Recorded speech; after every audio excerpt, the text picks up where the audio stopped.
DJ Sports.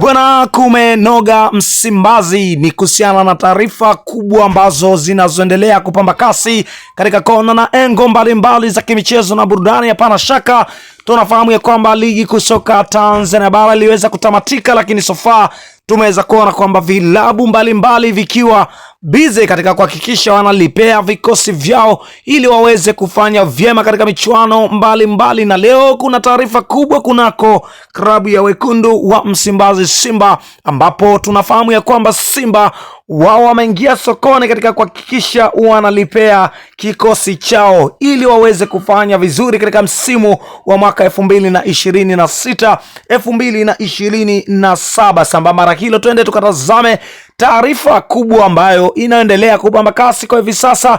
Miongoni mwa taarifa kubwa ambayo inamhusisha nyota wa Kitanzania anakipiga huko katika ligi daraja la 5 Uingereza. Hapa tunamzungumzia Talen Arabakia, moja kati ya mchezaji ambaye sofa ameingia katika headline kubwa ya kuhusishwa kusajiliwa na klabu ya wekundu wa Msimbazi Simba. Hapana shaka twende tukaitazame taarifa hii kwa ukubwa zaidi, hasa mara baada ya nyota huyo kuwa na kiwango bora kweli kweli katika ligi la daraja la 5 huko Uingereza, ambapo tunafahamu ya